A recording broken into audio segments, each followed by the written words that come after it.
something I must confess. I've got issues. I've got issues. I've got issues. Great Scott! And we all, yeah, but My issues They're more complicated than you think. Oh, really? In that case, let me just assure you that You're in the right place.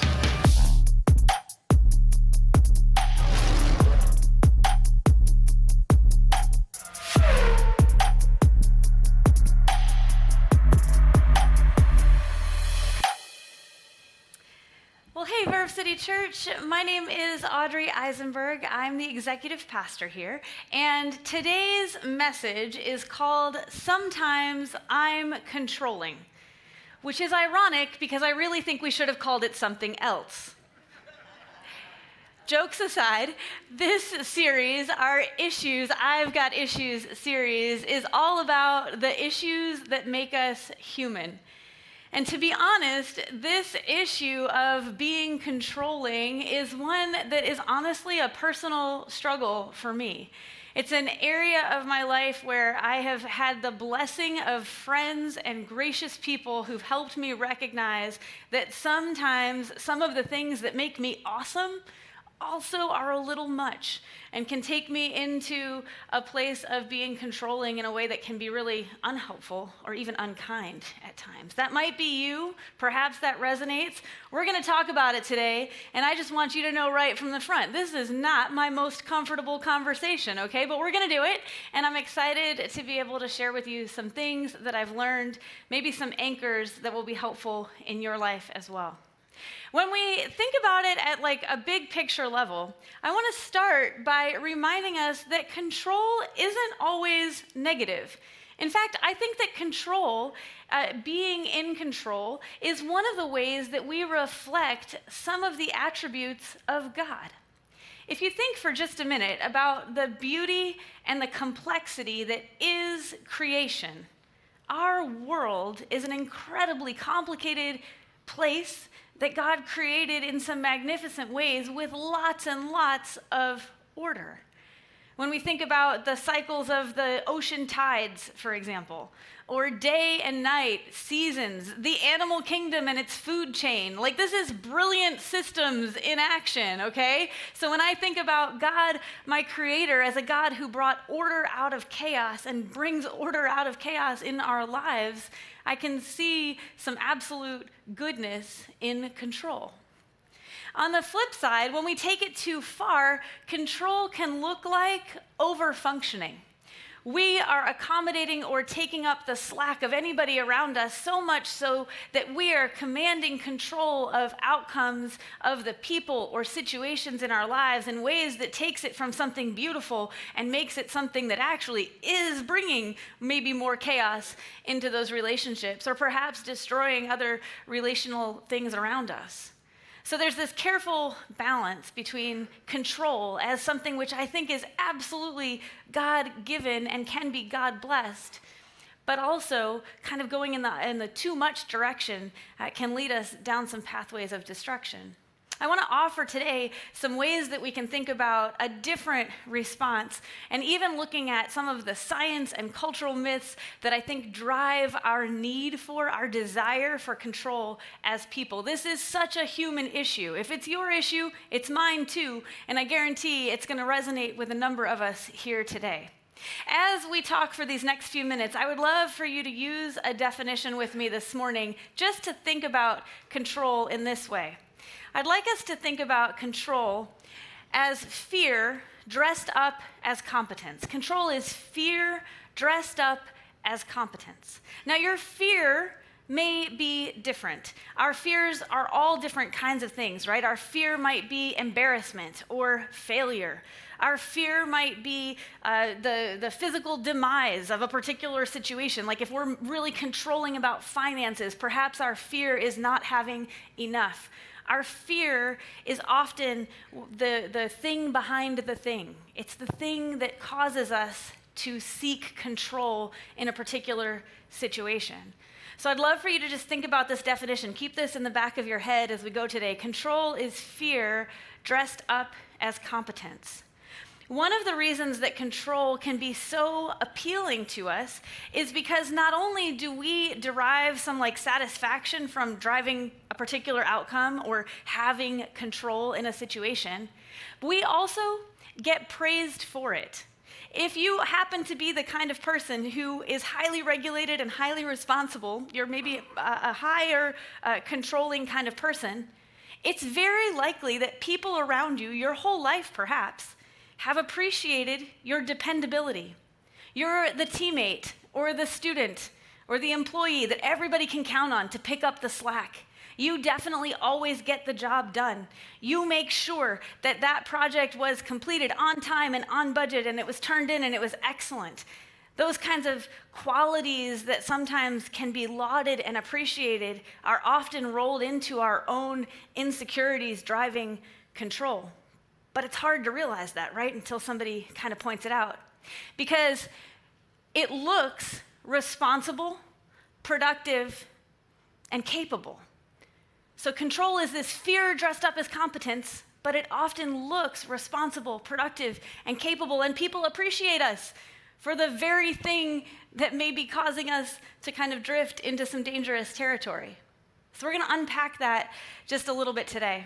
And like I said, I want to share with you from some personal experiences that I've had, not because I consider myself an expert, but because God has been so good in helping me learn and see some things about this over even the last several years. And I want to share them with you. So first, we're going to go way back to my childhood. This is me with my dad and my brother when I was about 10 years old. I grew up in Massachusetts, outside of Boston, and all throughout the year, my family loved outdoor activities. We did a lot of hiking and camping and things like that. One thing we never did was downhill skiing. And we never downhill skied, you're gonna love this, because my kindergarten teacher broke her leg downhill skiing, and so my mom decided that was too dangerous and we were never going to do it. So for my entire life, I had never downhill skied. This is us with cross-country skis, you know, like the Nordic kind, like you see in the Olympics. We did a lot of that. That was fun. But I never downhill skied until 2 years ago. 2 years ago, Big Bear was receiving record snowfall, like it's not this year, by the way, okay? So 2 years ago, record snowfall, it was glorious, and I happened to have a friend, it's Josh Crane, our lead pastor, who loves skiing, and he was so enthusiastic about this awesome ski season, and to be honest, I kind of always wanted to try downhill skiing, even though I never had, so I convinced myself, and it didn't take much, that I would enjoy learning to downhill ski with Josh at Big Bear 2 years ago in February. And so my first day on the ski slopes, most of my day looked nothing like this picture, okay, to be clear. This picture was taken sometime late in the afternoon when we were still friends and somehow or another I was still standing. But earlier in the day, I was a skiing novice learner mess of a human, while also being very determined that if it was me versus the mountain, I was gonna win, okay? So I went into it, trying. I was a pretty teachable kind of learner. Again, I've had some experience with, I've been on cross-country skis. It can't be that different. It's different. Anyway, so I was kind of a mess. I was falling down a lot. Josh was helping pick me up a lot. I was angry. At one point, I was just trying to breathe my way down the mountain. We had ended up on, and I'm nervous about everything. I'm like, whoa, how do I know where this trail is going to go? It's like, there are signs. Yeah, but what if I don't see the sign? Well, I'll wait for you. Yeah, but what if you don't wait for me? What if I miss you? What if right? I was kind of the whole day just trying to be in control of an environment and a new situation that was pretty far beyond my comfort zone. And so as I tell you this story, it reminds me of my struggle with control in a really specific way, because control is fear dressed up as competence. I can look like I belong on this mountain, right? I can kind of do the things, but it's fueled by a belief that if I loosen my grip, everything falls apart. Can I be super honest with you? The day after this first day ski adventure, not only did I discover that I had hamstrings and glutes, that was cool, but also, do you know the muscles that were hurting me the most, the very most? It was my hands. It was my hands. I had gripped those ski poles so hard, and here's the funny thing. That's useless. Like, gripping my ski poles wasn't doing a blessed thing for me as a ski, but I was just, the whole top part of my body was tensed up for much of the day. As I recovered from my skiing adventure, it was my hands gripping the ski poles and needing to just loosen them. That was a great reminder of what it looks like when our control is fear dressed up as competence, because we think that if we loosen our grip, everything falls apart. That wasn't going to be true in skiing. That's not true in our lives. But there are so many reasons why, as people, we are like wired for control. And I want to share with you some of them that researchers have well documented how we are wired for control from a scientific perspective. So the first is this. We're wired for control in that evolution trained us to fear uncertainty. If we think about the animal kingdom or early humans, and we think about survival of the fittest, right? Early animals that adapted in their traits to be able to anticipate predators or to be able to figure out how to store food for a later time when they would need it. These are the kinds of things that evolution was actually training us to fear uncertainty. Controlling our environment became an actual way of survival. So biologically speaking, we are wired for control going all the way back to the earliest of humans. And you can see this in animals as well. Here's a second reason. Our brain rewards predictability. Right now in this room, most of you can anticipate the last word in this sentence because your brain is wired for predictability. And the more we are successful with what we've predicted, the more our brain talks to our nervous system and our whole body starts to relax more. But that's an actual neurological thing that's happening in your brain when you're in an environment or a situation that is predictable. Play the opposite of that. If you find yourself in an environment or situation that is unpredictable, perhaps it's totally new to you, even if some elements of it are familiar, chances are you feel just a little bit more nervous.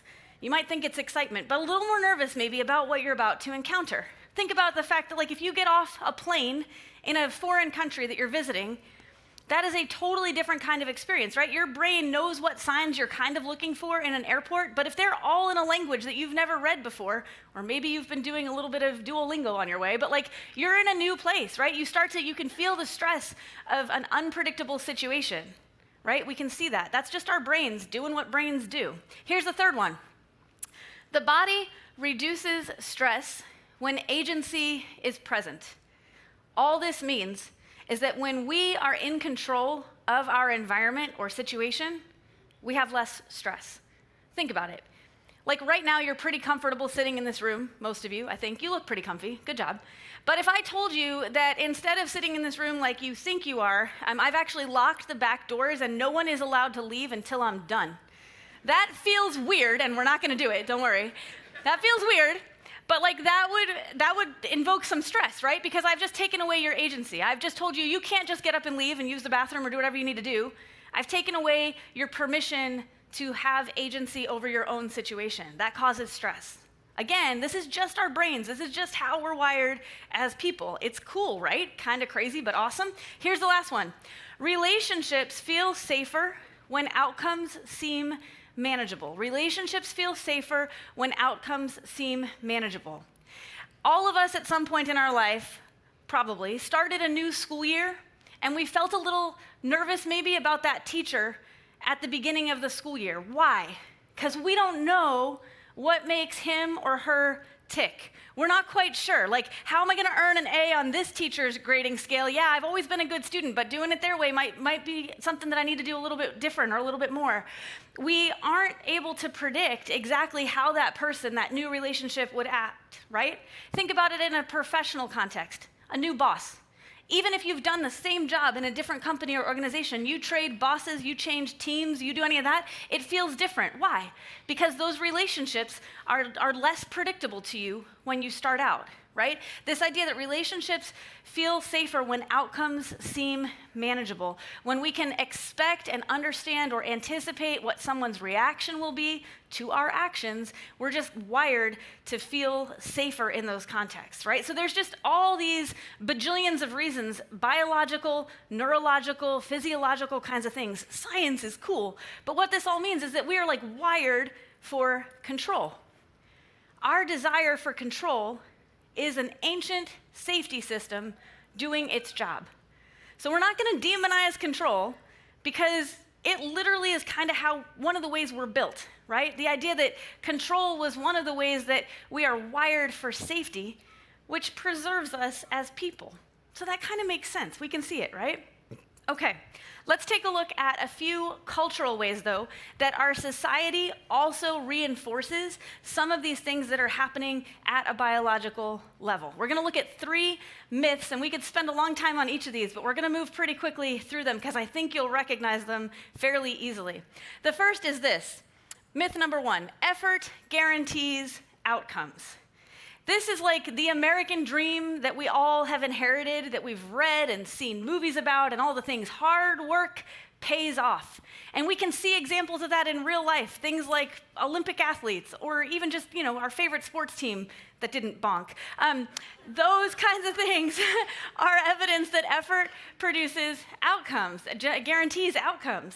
But the flip side is also true. We see in real life lots of examples where effort somehow doesn't equal outcomes. And we may wonder about that.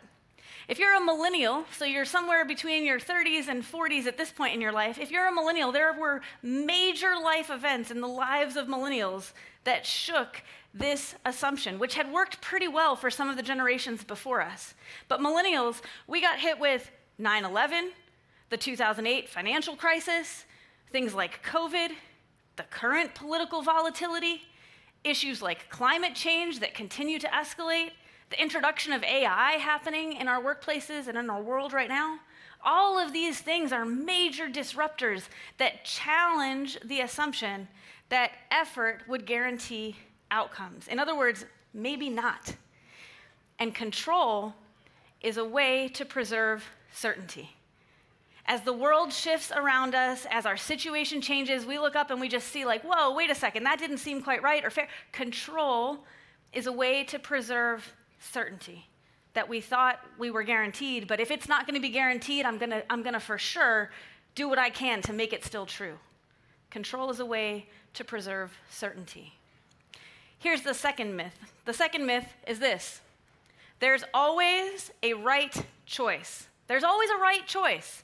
In my personal well-being, in my career, in my relationships, in how I parent, there's always a book that tells me how I should do it, or a podcast that tells me an opposite way I should do it, or another book that tells, right? Like, there's always experts. There's no shortage of experts and opinions about how we should do, and therefore, we should make the right choice. And if we simply make the right choice, things will turn out right.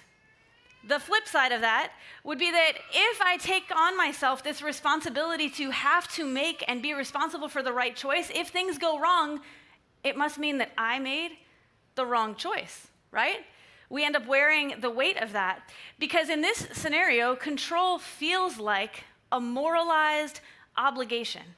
It's not just a responsibility that I have to my friends, family, coworkers, loved ones. It's not just a responsibility. It's a responsibility that if I fail, I have failed them, right? Like I've failed in a big way. I'm definitely just making the wrong kinds of choices is the way that this can lead us to think. Here's the third myth.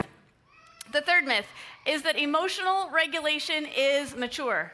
We hear a baby screaming and we're like, that wouldn't be us. But like, what if inside that is exactly what we are, right? We think that as adults, we shouldn't be too much. We shouldn't be too dramatic. We shouldn't laugh too loud.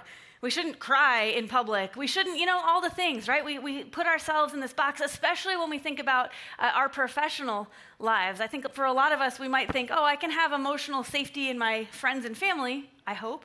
But perhaps your workplace doesn't feel quite as emotionally safe. And so you put yourself in this mindset that emotional regulation is maturity. I put on my game face, and that's mature. Well, what is that masking?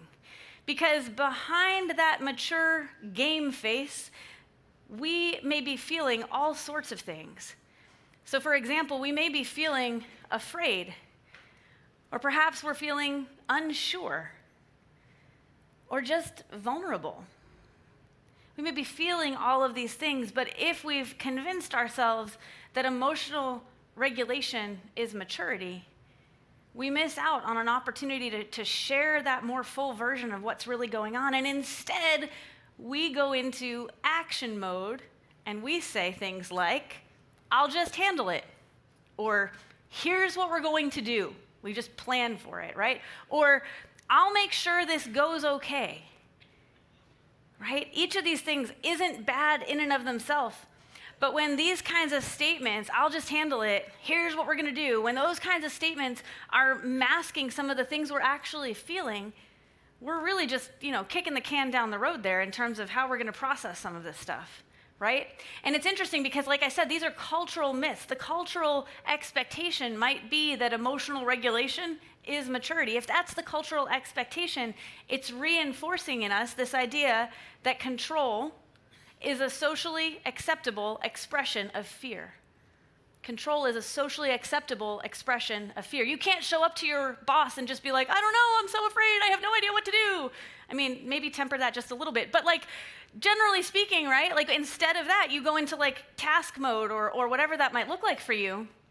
And again, you're just turning up the volume on what someone has told you is a culturally acceptable expression of that underlying fear that you're actually feeling. See, control fixates on outcomes. Control keeps us fixated on the outcomes of a particular project or situation. Even in a relationship, what's the outcome of that particular relationship or encounter? Control fixates on the outcomes.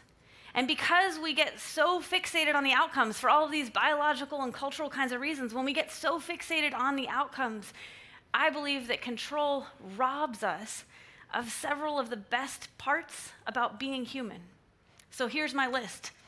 I believe control robs us of joy, finding joy in each moment, regardless of whether an outcome is what I want it to be or not.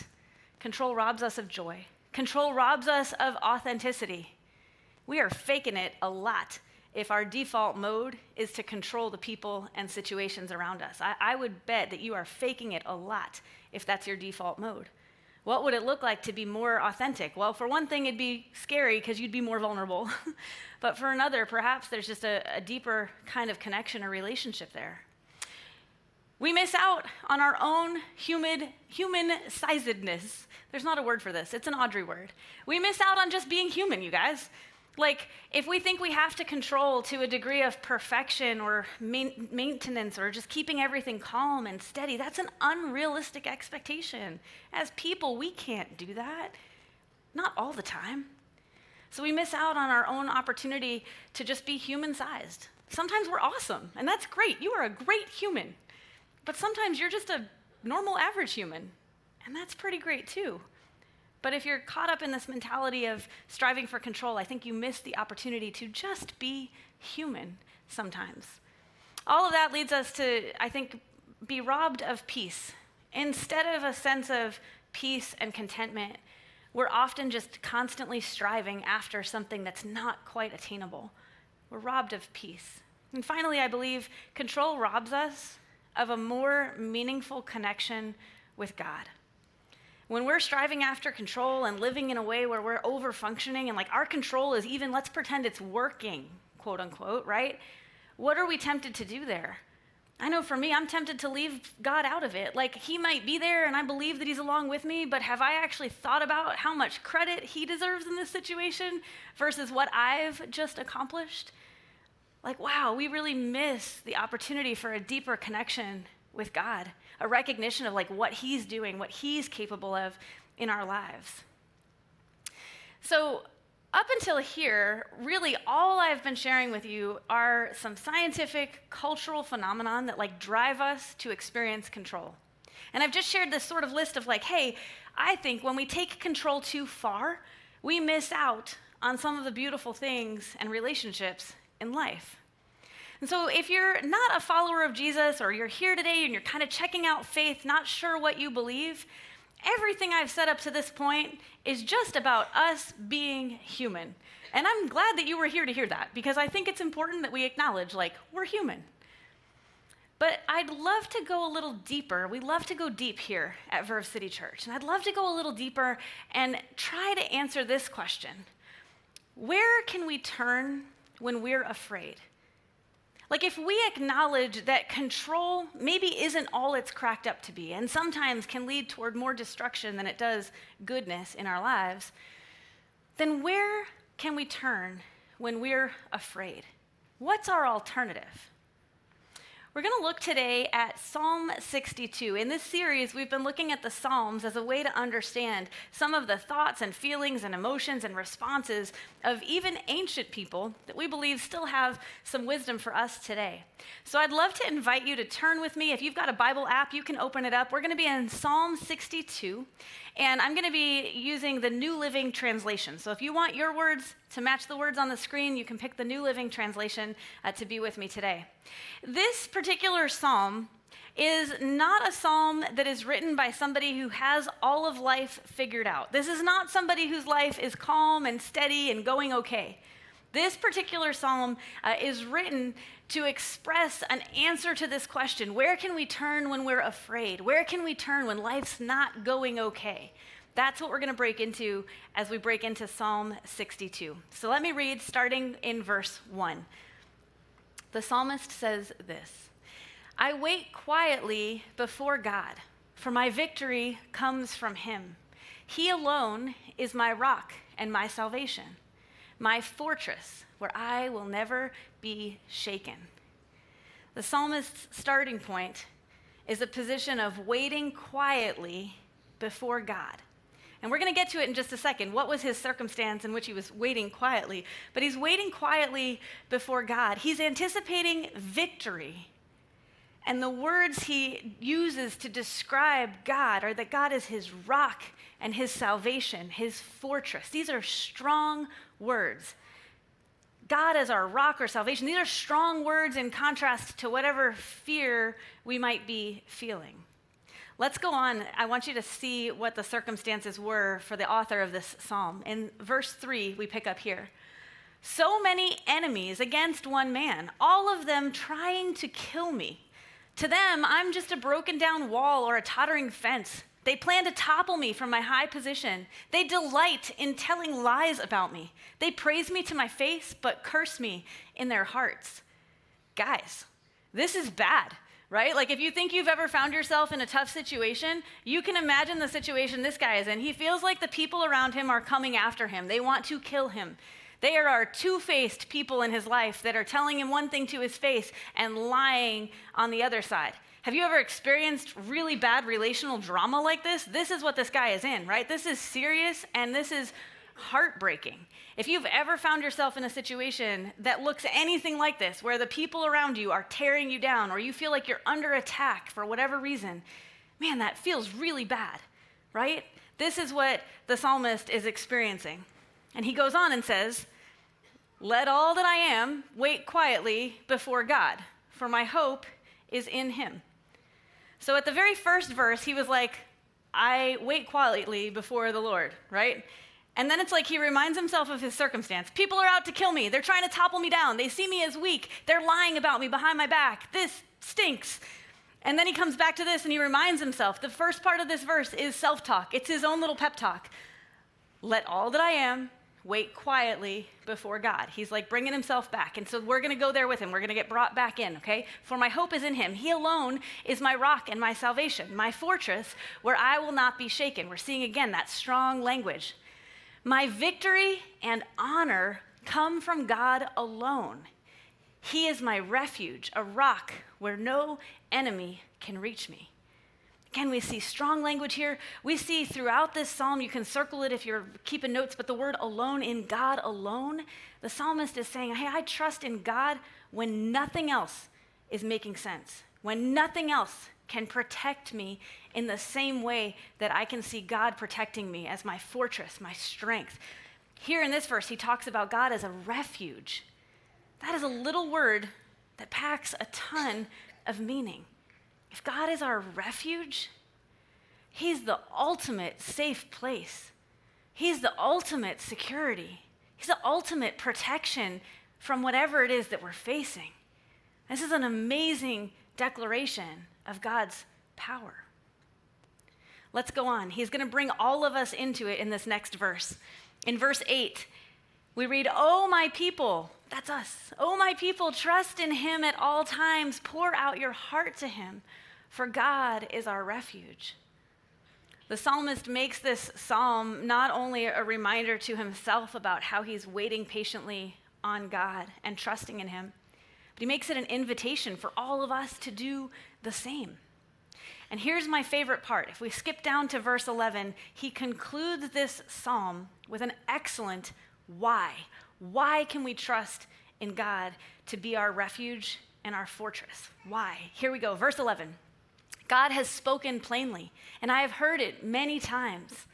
Power, O God, belongs to you. Unfailing love, O Lord, is yours. Surely you repay all people according to what they have done." This is his huge why. His why I can trust in God is because power belongs to God. Unfailing love belongs to God. It's like a very logical conclusion in the midst of a huge amount of emotional turmoil that he's expressing, right? Here's that bottom line translated into Audrey Ease, okay? Since God is all-powerful and all-loving, then our surrender is a logical decision, not an emotional response. Since God is all-powerful and all-loving, then our surrender is a logical decision, not an emotional response. Now, there are emotions baked into our relationship with God, absolutely. But what I mean to say here is that when we practice the trusting of God, it becomes more and more logical. We see more and more evidence of God's goodness, of his trustworthiness, of his provision and his protection over our lives. The more evidence we see, the less this feels like a big emotional stretch, and the more it feels pretty logical. We can see and acknowledge God's all-powerfulness, and we can see and acknowledge his all-loving nature, and we can see how that's actually influencing our own lives. See, one of my hang-ups with control or being controlling for a long time, I think, was that the alternative seemed even worse. Like being out of control seemed terrible. Being wimpy seemed bad. Being weak is not how I feel like I'm wired. So all of those things that I associated as the opposite of control didn't feel desirable to me. But I've come to realize, and Psalms like this have helped, I've come to realize that the opposite of being controlling isn't being weak. It's choosing trust. It isn't being weak. It's choosing trust. That's empowerment. I can choose to trust God as my refuge, and I'm choosing that again and again and practicing that as a way to be walking with him more closely.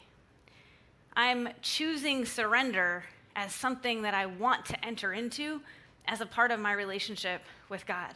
Not because it's like a one and done or because I can always do that perfectly, but because the opposite of being controlling is not being weak. It's being or choosing trust. And I think one of the greatest examples that we have of this in Scripture, we have lots of characters who chose to trust God, and you might be able to think of some of those. But the one that I really wanted to highlight today, I feel like it would be a miss to not mention, is that Jesus himself demonstrated this in an amazing, incredible way.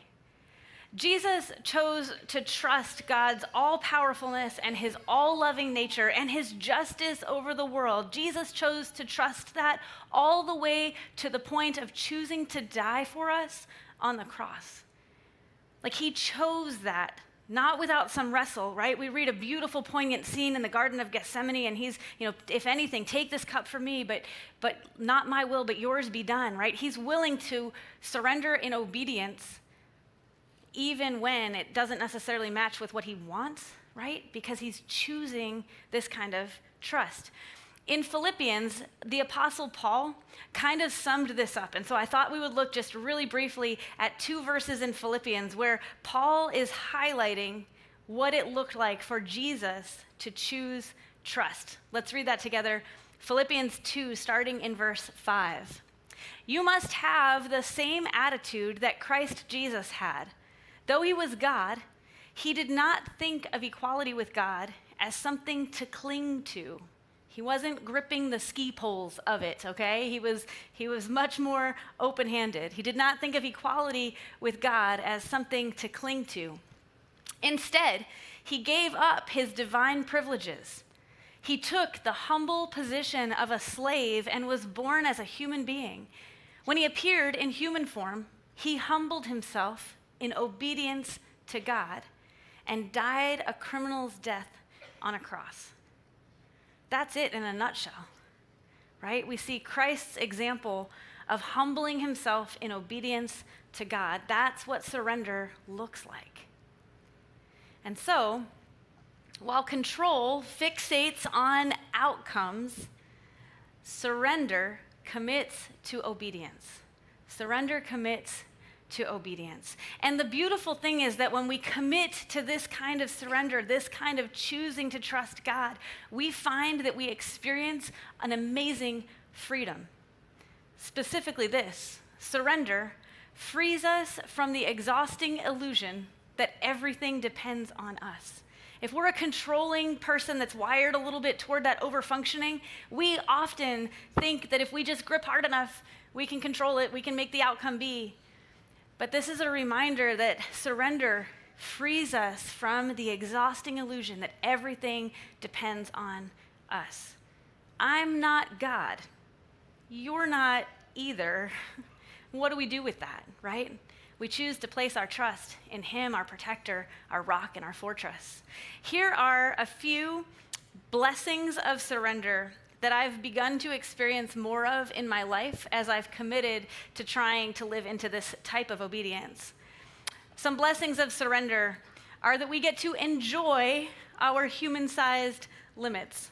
I can relax or rest or just be okay with the fact that I am human, and that means I've got limits. I've got boundaries. I've got, hey, I can't take on that one more thing. That's too much, right? We can actually be blessed in understanding our human-sized limits. Surrender allows us to gain a greater awareness of God.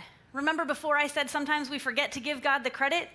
Well, if you've surrendered to God and you've chosen to trust in him, you will see more of him in your life. Is there more of him? I don't know, but there is definitely more awareness of him, and that is a great way that we can also see a blessing in our own spiritual growth.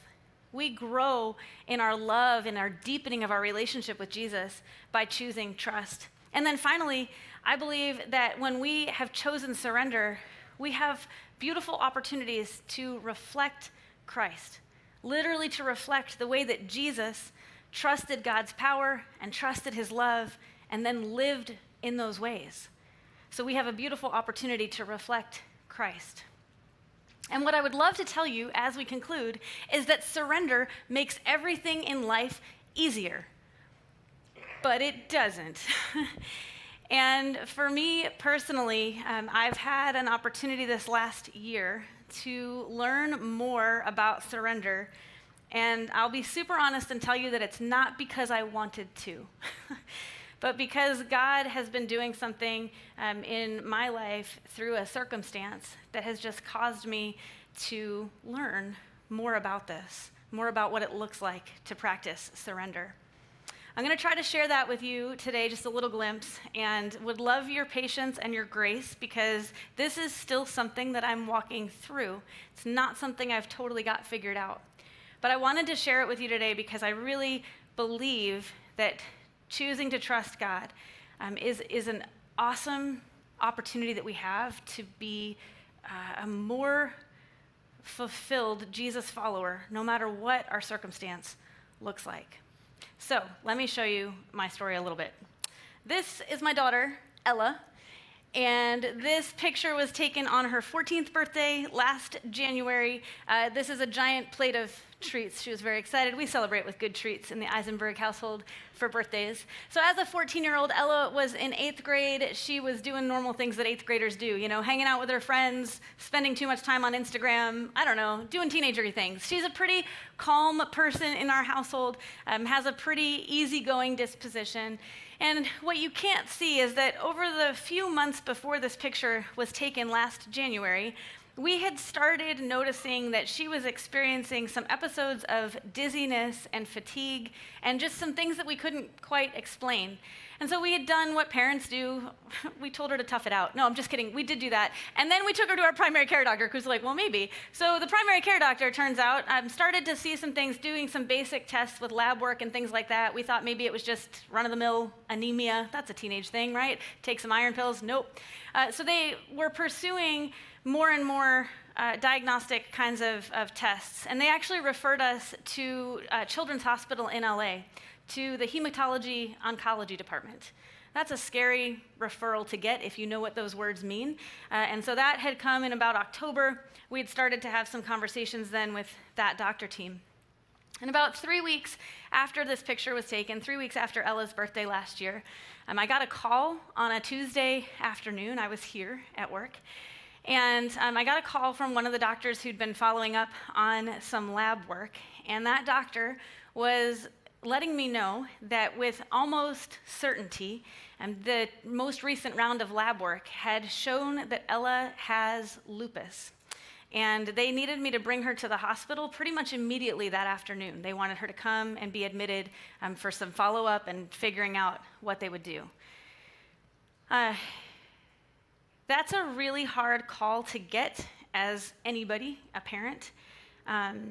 It's a really hard call to get as a controller because immediately I had like 10 bajillion questions and I had 10 million things going through my mind about what I didn't know and what I wanted to know and who could tell. And I was asking even the most basic question like, okay, you need to admit her, for how long? And I was getting weird answers like, well, you should pack for a while. It's going to be a while. Like, what does that mean? And what does this all lead us to? In that space, I can tell you with 100% certainty, I was not waiting quietly before God. I was in like go mode, like mom mode. I got to take care of this. I got to take care of that. How am I going to talk to Ella about this? What am I telling her? This feels hugely scary to me. How do I make this not terrifying to my child who's about to go into the hospital, having never experienced that before? To the rest of our family, her siblings who were like, wait, what? Like, we just came home from school and you're going to the hospital? Like, whew, there was a lot. I was not waiting quietly before God. I was probably talking to God like I was trying to talk to everybody else in a rapid-fire patter of problem solving. That's what I do. But over the next few weeks, Ella was admitted to Children's Hospital, and actually, lupus has been a wild ride for now 11 months. We've been in and out of the hospital a number of times, Ella has. And through all of that, I can tell you that there were absolutely moments where I just felt totally afraid, like very afraid, in almost ways that I can't even still explain, because I knew that she had great care and that we had doctors and nurses that were helping. And I certainly knew, logically, that I couldn't fix lupus for Ella. But man, as her mom, that is what I wanted more than anything, was just to fix it. And I felt so helpless. I felt, I felt lonely in that, I think. Not because there weren't people praying and support. I just felt so much uncertainty, and I wasn't real sure what to do with most of that. But I have to tell you that I have kept coming back to this idea of surrender and choosing to trust God, in part because my daughter is awesome at it. And I have watched her do that and grow in this last year in just amazingly inspiring ways. While we were in the hospital, she would take time and journal her prayers. And she's expressed to me, as we've talked about what it looked like to turn and trust God in those times, she's expressed basically like, what else was I supposed to do? What else could I have done but trust God? And like, I love the simplicity and the absolute spot onness of that. What else can I do?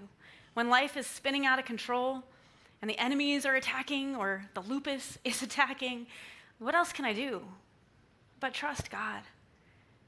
Because I believe that he's all powerful. I believe that he's all loving. I believe that he wants to hold that like for me. He wants to be my refuge if I will choose to trust him.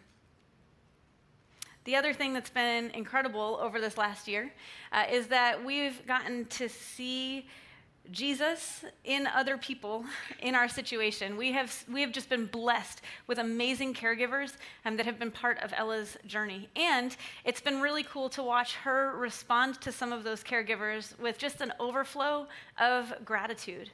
This last December, just a few weeks ago, we were back for a follow-up appointment. We have a lot of those.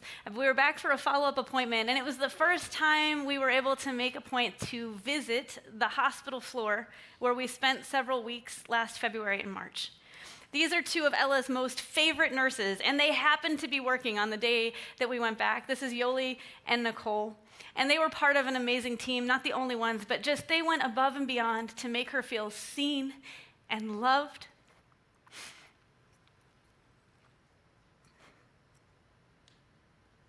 And I'm so blessed by people like that God puts in our lives at the times when we feel the weakest and we need it the most. A really cool piece of this story is that along with the lupus journey that she's on, Ella's actually even considering now a career in nursing because there are amazing people like Nurse Yoli and Nicole who've made such a difference. You guys, choosing to surrender, choosing trust doesn't make everything easier.